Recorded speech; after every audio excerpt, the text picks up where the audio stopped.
محترمو د سیرت عنوان دغه سی وسیع او لوی عنوان دی.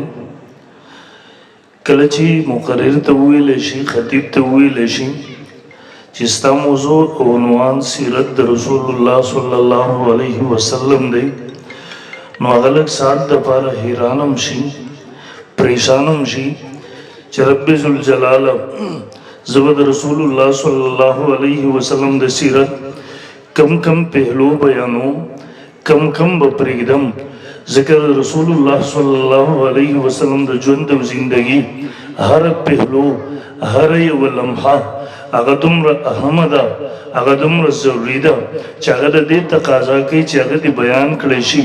د دې وجې نه مقرر هم حیران شي چې زه د رسول الله صلی الله علیه وسلم د ژوند او د زندګۍ کومه پهلو بیان کړم او کومه پرېږدم. دې وجې نه محترمو د هغه ټولو ته خو ورتلل هغه مشکله دي. د نبي علیه صلات وسلام سیرت هغه لکه سمندر حیثیت لري چې انسان سمندر ته ورکوز شي د هغې احاطه نشي کولی. دغسې یو مقرر او خطیب، یو عالم کلم د رسول الله صلی الله علیه وسلم د سیرت احاطه نشي کولی. او زه محترمو څلور خبرې ستاسو په وړاندې عرض کوم. اول نمبر، رسول الله صلی الله علیه وسلم عالمگیر نبی و. تاسو توجه وکړئ ما ته ښه رمینځ ملګري م خیر دی، کښېنئ، ځئ راځئ ما ټول توجه رسړي ګډوډېږي. زه به د اول نه اخره پورې خبره وکړم خو پوهه به نه شم چې څه مې وویل. دا د نبي علیه صلات وسلام د سیرت مجلس دی. دې کې چې مونږ او تاسو دغسې په ادب سره، دغسې په احترام سره، دغسې په توجه سره کینو، که دغې مجلس ته مونږ د رسول الله په محبت کې راغلي یو، د هغه محبت په خاطر باندې دلته په توجه سره، دلجمعۍ سره کینو، زه د الله نه یقین ساتم چې انشاءالله د دې ځای نه به مونږ ځو، مونږ او تاسو نجات به الله رب ذوالجلال کړی وي انشاءالله. ما عرض کوو 1,24,000 انبی کم و بیش انبیاء کرام علیہم السلام دنیا تا اللہ را لگلی دی، لیکن باقی کی یو پیغمبرم عالمگیر نبی نو. دا نوح علیہ السلام نبوت او شریعت، دا آدم علیہ السلام نبوت او شریعت، دا ابراہیم علیہ السلام نبوت او شریعت، دا موسیٰ علیہ السلام نبوت او شریعت، دا عیسیٰ علیہ السلام نبوت او شریعت. کوم پیغمبر چې تاسو وګورئ د هغه بعثت د یو خاص قوم دپاره و، د خاص علاقې دپاره و، د خاص زمانې او وخت دپاره و. کله چې هغه وخت ختم شو، هغه پیغمبر د دنیا نه تشریف ویوړو، د هغه پتلو سره د هغه دین هم منسوخ وګرځېدلو، د هغه پتلو سره د هغه دین هم ختم شولو. الله رب ذوالجلال بل پیغمبر راولی و، لیکن د کائناتو په انبیاو په دغه سلسله کې یو پیغمبر دغسې دی، محمد رسول الله صلی الله علیه وسلم، چې د هغه بعثت د پوره انسانیت دپاره دی. د هغه بعثت د قیامته پورې څومره زمانه چې د دغې ټولې زمانې دپاره دی. په کائناتو کې چې څومره انسانان اوسېږي، څومره جنات اوسېږي، د رسول الله بعثت د دغه ټولو دپاره دی. وما ارسلناک الا رحمة للعالمین وما ارسلناک الا کافة للناس بشیرا ونذیرا. پیغمبره ته مونږ د خاص علاقې دپاره نه یې لېږلی، د خاص زمانې ته هم نه یې لېږلی، خاص قوم ته هم نه یې لېږلی، صرف عربو ته هم نه یې لېږلی، صرف عجمو ته هم نه یې لېږلی. ستا نبوت هغه د پوره انسانیت دپاره دی، ستا نبوت هغه د قیامته پورې د تمامې زمانې دپاره دی. دې وجې نه محترمو الله رب ذوالجلال اعلان وکړو، اسلام راغی، قرآن راغی، د په راتلو سره تمام آسماني کتابونه منسوخ وګرځېدل، د په راتلو سره تمام آسماني شریعتونه هغه منسوخ وګرځېدل. رب اعلان وکړو ان الدین عند الله الاسلام. دې وخت کې دین په نزد الله باندې صرف او صرف اسلام دی. ومن یبتغي غیر الاسلام دینا، چا چې د اسلام نه علاوه بل دین په حیثیت د دین سره ولټو فلا یقبل منه. رب فرمایي هرگز هرگز هیڅ کله به ورنه قبول نه کړی شي. وهو فی الاخرة من الخاسرین. دغه کس په آخرت کې د نقصان موندونکو دی. دې وجې نه اسلام اخرنی دین دی. د نجات دپاره ضروري ده چې یو سړی په دغه باندې ایمان ولري. وزمون عقیده ده د اسلام نه بغیر په محمد رسول الله باندې د ایمان نه بغیر نه یو سړی مؤمن کېدی شي، نه فلاح بیا مونتی شي، نه نجات بیا مونتی شي. دغسې سړی کلم د جهنم نه نشي بچ کېدلی. زمونږ ستاسو په دې باندې ایمان دی. رسول الله صلی الله علیه وسلم عالمگیر نبی دی. دغه پر اتلو سره دنیا کې که څومره عیسایان اوسېږي، څومره یهود اوسېږي، کم دین او مذهب والا وي، په هغه ټولو باندې په محمد رسول الله ایمان راوړل ضروري دي. د رسول الله په دین اسلام باندې ایمان راوړل ضروري دي. چې په دې ایمان را نه وړو، چاہے دا څومره عبادت گزار وي، چاہے ساده څومره ښېګڼې کوي، الله رب ذوالجلال ته قابل قبول لري. په دغې باندې دی هغه نجات نشي بیا موندلی. عمر فاروق رضی الله تعالی په خپل دور کې یو طرف ته په دوره باندې دی، هلته یو عیسایي راهب وکتلو، هغې دومره عبادتونه کړي وو چې هغه بدن وچ شوی و، هډوکي راښکاره شوي وو، دا د بدن غوښه هغه ختمه شوې وه. عمر فاروق رضی الله تعالی چې وکتلو ویې ژړل، به یې وفرمیل عاملة ناصبه تصلا نارا حامیه. دا دغسې خلکو په باره کې نازل شوی دی چې هغوی به عمل کړی وي، ځانونه به یې ستړي کړي وي، د دې باوجود به جهنم ته ځي.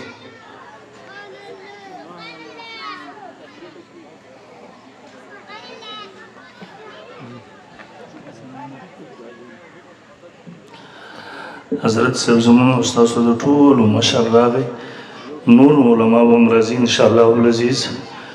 زمونږ د ټولو حضرت صاحب زمونږ ستاسو د ټولو هغه مشر دی. د دغې علاقې باندې د هغوی اثرات، د هغوی روحانیات، بلکې د ټول علاقه یې حسانمند ده، د هغوی د نیکونو، د هغوی د پلارونو. د علاقې باندې د خلک که مسلمانان دي، د خلک که دینداري پیژني، دا د دغه خاندان برکت دی. هغوی راورسېدل، الله رب ذوالجلال دې د دې دغه خاندان دغه فیوزات، دغه برکات، دغه سایه همیشه الله په موږ او تاسو باندې وساتي. امیر ووایي. بهرحال ما اوله خبره وکړله، رسول الله صلی الله علیه وسلم عالمگیر نبی دی. دویم نمبر تاسو وګورئ، الله چې نبی را لیږي دته معجزه ورکوي. دا معجزه د نبوت دلیل وي. مخالفین د دې نه عاجزه وي، د دې مقابله نشي کولی. دې ته ویل کېږي معجزه. الله پیغمبر ته معجزه ورکوي. دغه معجزه د هغه د نبوت د صداقت دلیل وي. هر پیغمبر ته الله معجزات ورکړي دي. موسی علیه السلام ته هم ورکړي وه، ابراهیم علیه السلام ته هم ورکړي وو، عیسی علیه السلام ته هم ورکړي وو، محمد رسول الله ته هم ورکړي وو. لیکن دې کائناتو کې تاسو وګورئ، موږ د موسی علیه السلام معجزات دې خلکو ته بیانولی شو، د عیسی علیه السلام معجزات بیانولی شو. چې عیسی علیه السلام به قبر خواته ودرېدو، هغه ته به ویل قم باذن الله، د الله په حکم راپورته شه، الله به هغه مړی را ژوندی کو. دا د عیسی علیه السلام معجزه وه. عیسی علیه السلام به د خټو را مرغه جوړ کو، هغې کې به یې پوک ووهو، الله به پکې ژوند او زندګي را پیدا کړه وابلوتله.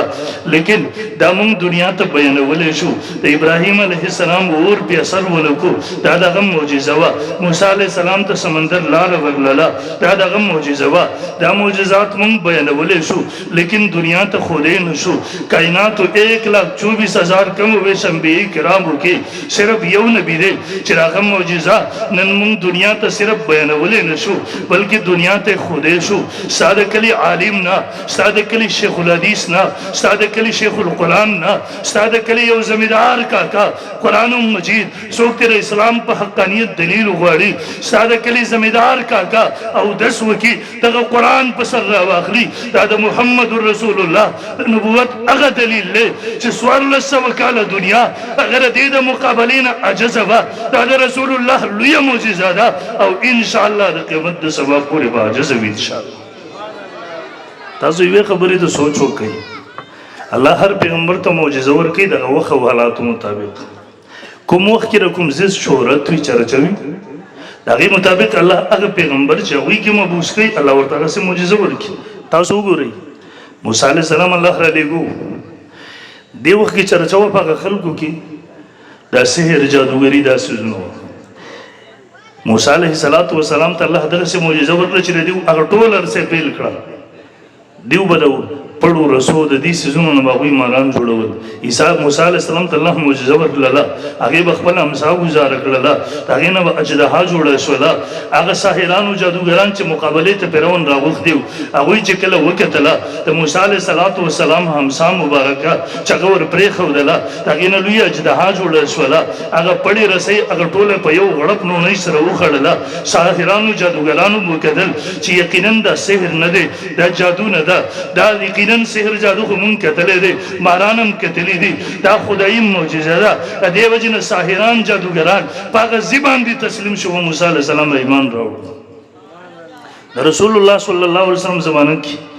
فصاحت بلاغت د دې چرچا عربو ته خپل فصاحت نازو هغه ته خپل بلاغت نازو هغه به شعر ولیکو التبه خانقاوی ته ویزان کو چاچ برده توڑ کول شو په فصاحت بلاغت کې هغه بخبل قصیده اشعار راوړل دي ته به وګرځول لیکن یو صحابي فرمایي ان اعطینا کل کوثر فصل لربک وانحر دا چې نازل شو هغه صحابي دغه ولیکو هغه ځکه ځوړن کړلو د دنیا عرب د دنیا لوی شاعران فصاحه بلغه هغه چې کله رااله دی وکدل هغه د دې خبرې اقرار وکړو ما دا د انسان د بشر کلام نه دی دا د کائنات د خالق او د مالک کلام دی عرب هغه ته الله فصاحت ورکړو بلاغت ورکړو هغه ته خپل فصاحت او بلاغت باندې نازو لیکن کله چې هغه قران واوریدو کله چې هغه قران مجید مخې ته راغلو هغه انکار نشو کولای د قران د اعجاز د وجیدا د قران د فصاحت د وجیدا د قران د بلاغت د وجیدا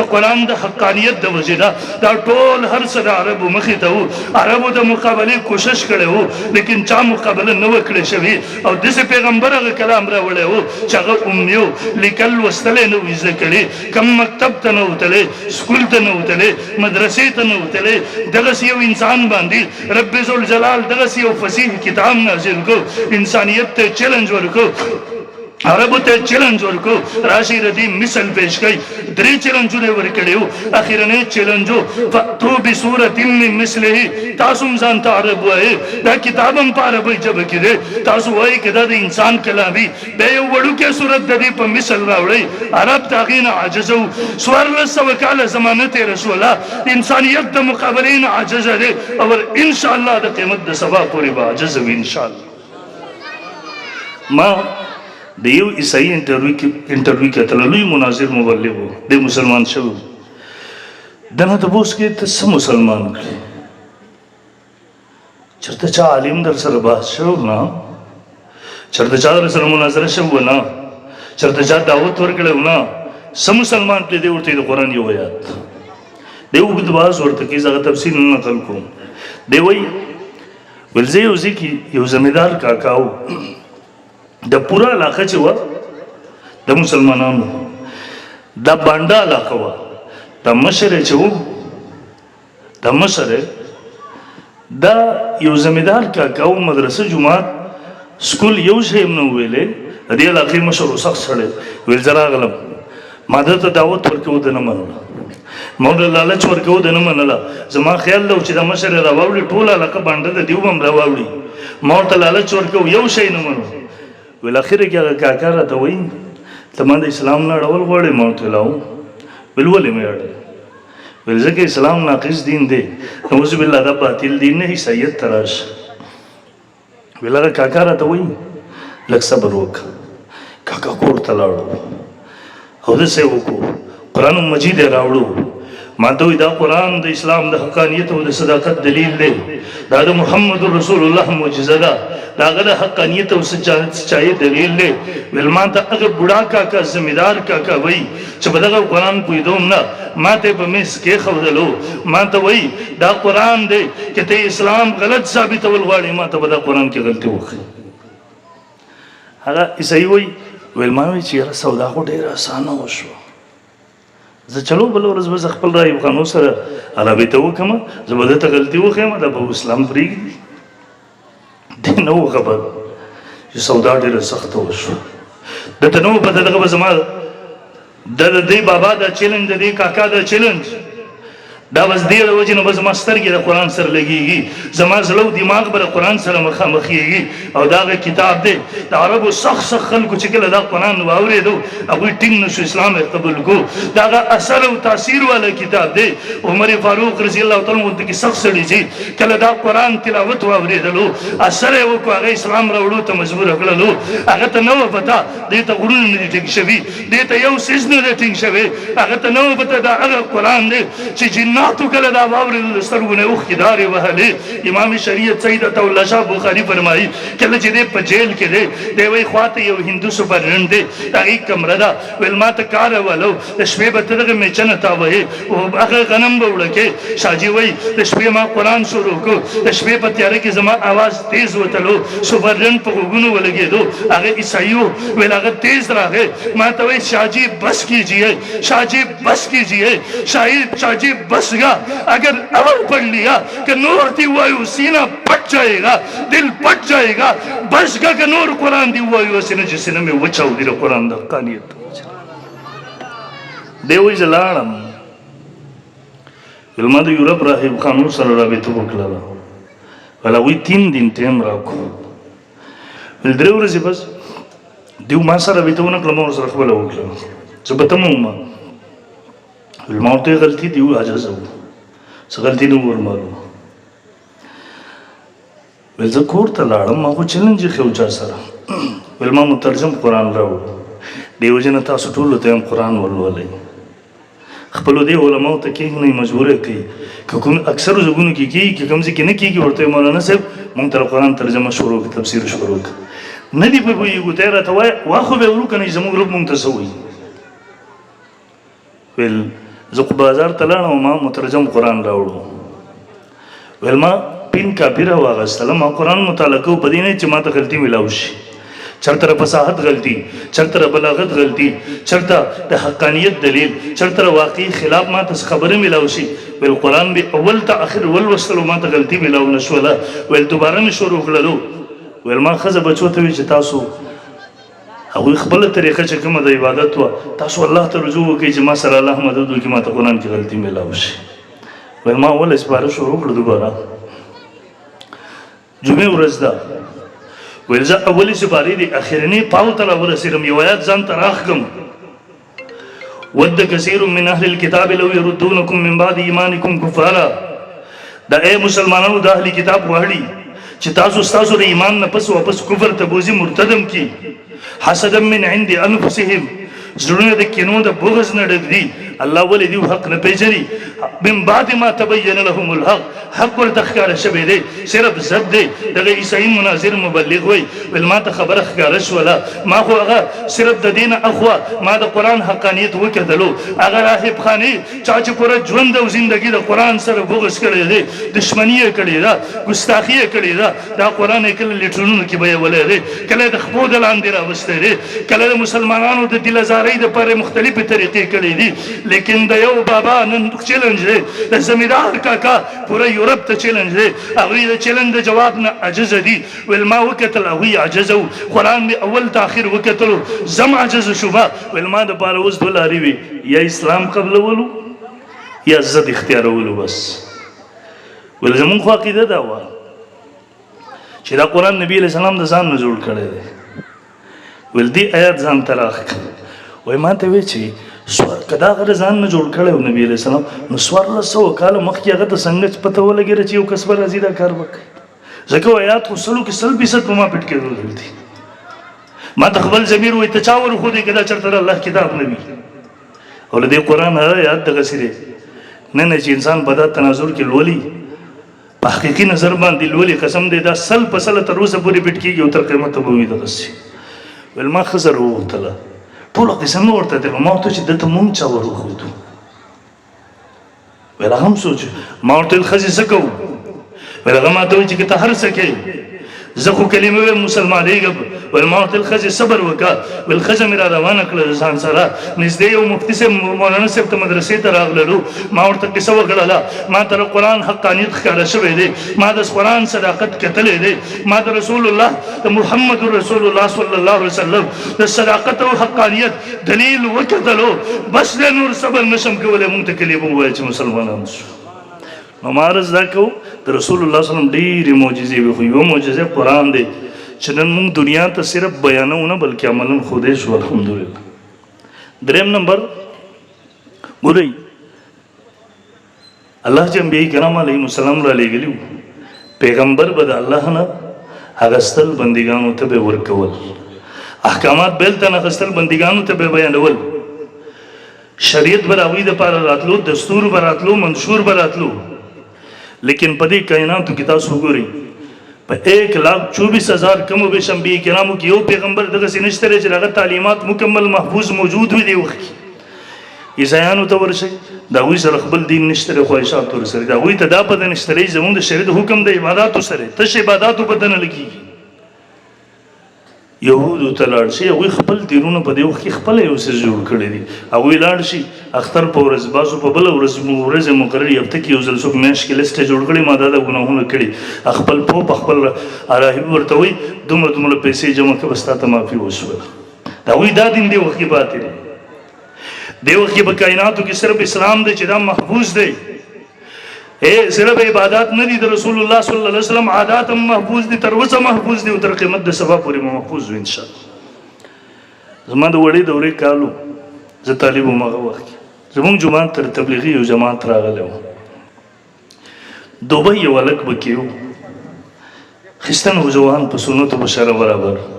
د خپله قصه کوله، ویل زه په دوبۍ کې اماراتو کې زه په یو یونیورسټۍ کالج کې وم، ما تبلیغي جماعت والا سره وخت ولګو، زه د رسول الله صلی الله علیه وسلم سیرت مې کتو، محبت مې ډېر پیدا شوی و.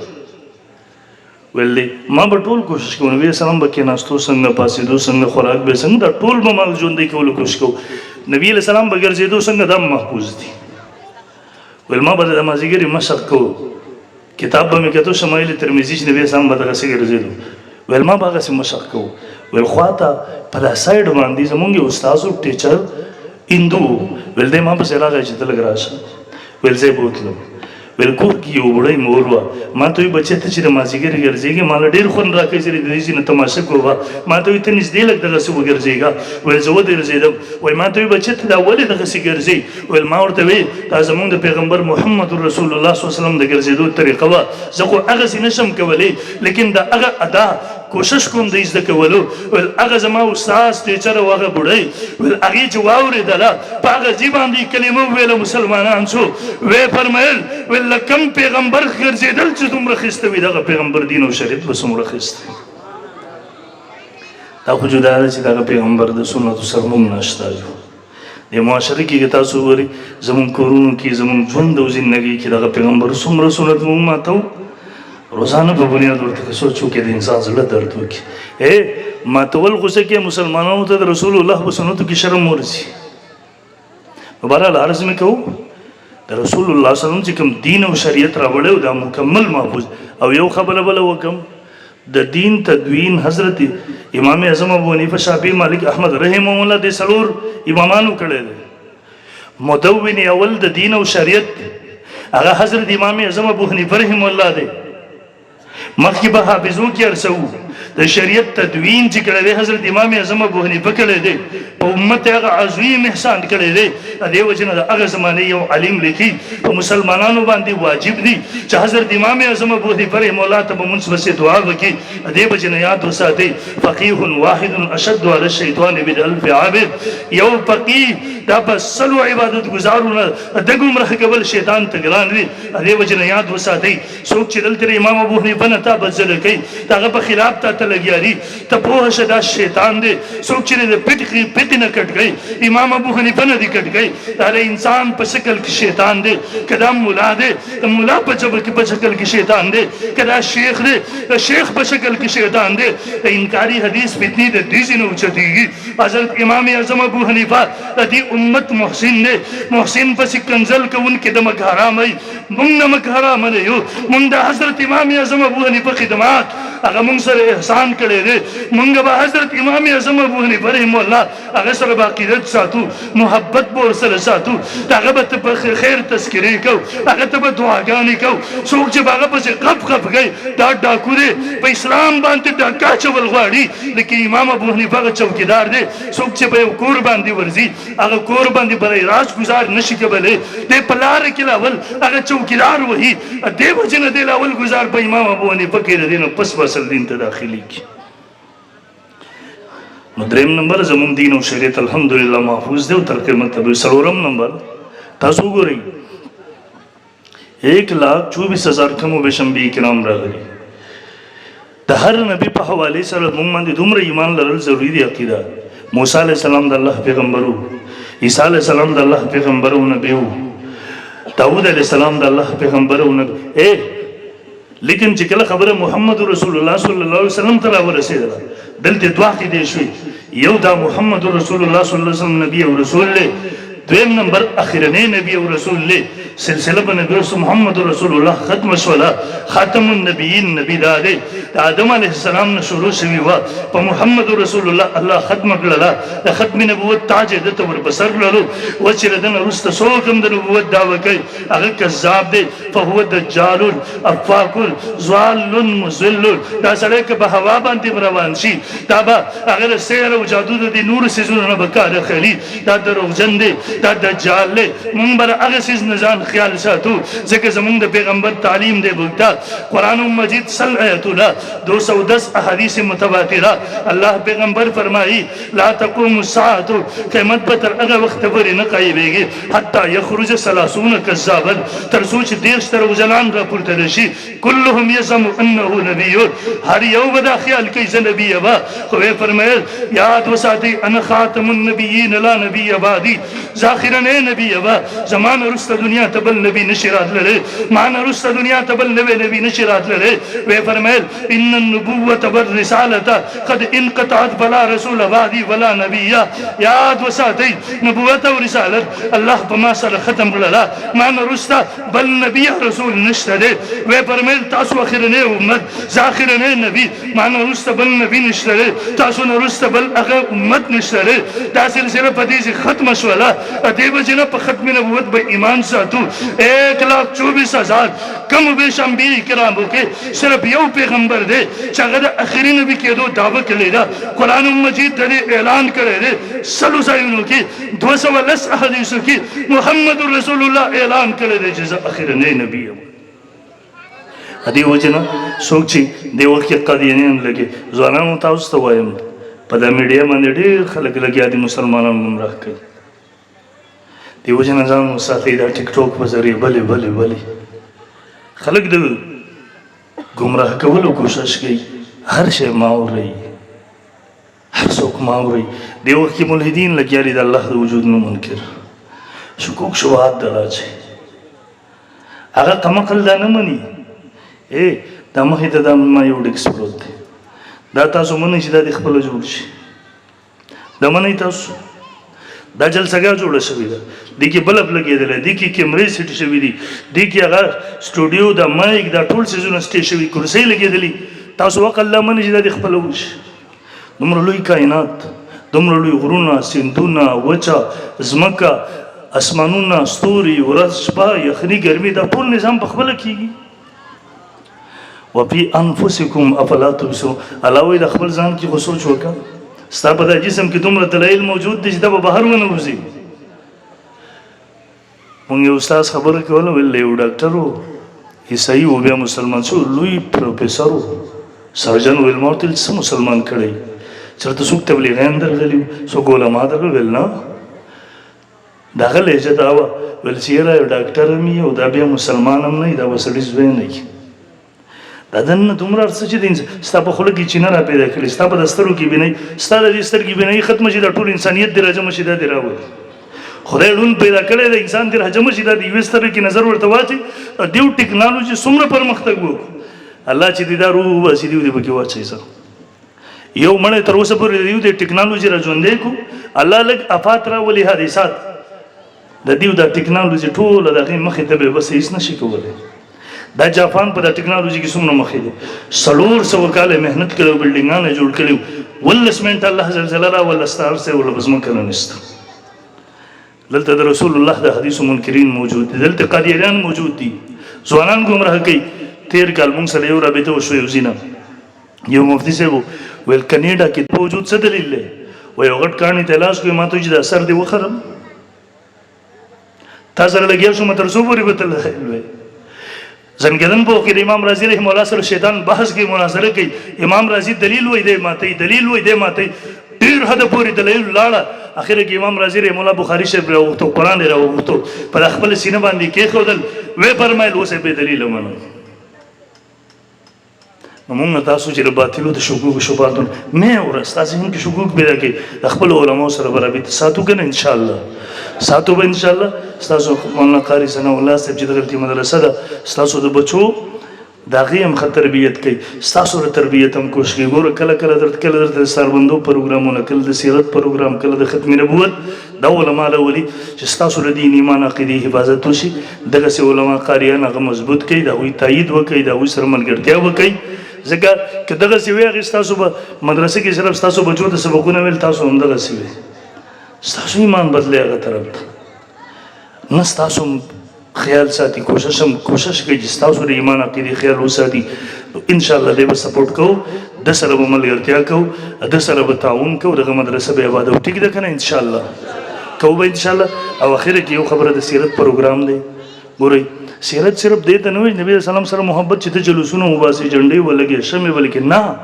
راشه عملی محبت مظاهره پیش رسول الله صلی الله علیه وسلم اتباع وک د اتباع لپاره ضروري چې وخو بیجنو د سیرت کې کورونو ته دا د ربیع الثانی شروع د ربیع الاول ختمه شوې ده کورونو ته سیرت یو کتاب راوړی ګڼ کتابونه ملاویږي زموږ د علماء اوس وایي رسول ډاکټر عبدالحی رحمه الله دغه زبردست مختصر کتاب دی محمد رسول الله د مولانا میاں صاحب رحم الله کتاب دی یا دغه سي سنت حبیب بنوم یو آسان کتاب لیکل شوی د نبی رسول الله سنن پکې راځم دي یا د څه خپل علماء معلوماتو کې نور کور ته راوړه تبلیغي جماعت ول په زینمال تعلیم کې رشوي یو 15 منټه د دینه شروع کې شپږه تم میاشتي مسلسل 15 لس منټه د نبی رسول الله سیرت وای خپل بچو وی کبردونه پوي کې پښتو والا راوړه ستا په کور کې و میاشتې ته میاشتې د تعلیم وشي ته به تبدیلی وسره ته وګوره مونږ ګیله کوو بچی مې خبره نه مري بچی چې دې نه پرمانه دي بچی لو پران شو بچی نشو طرف ته لړ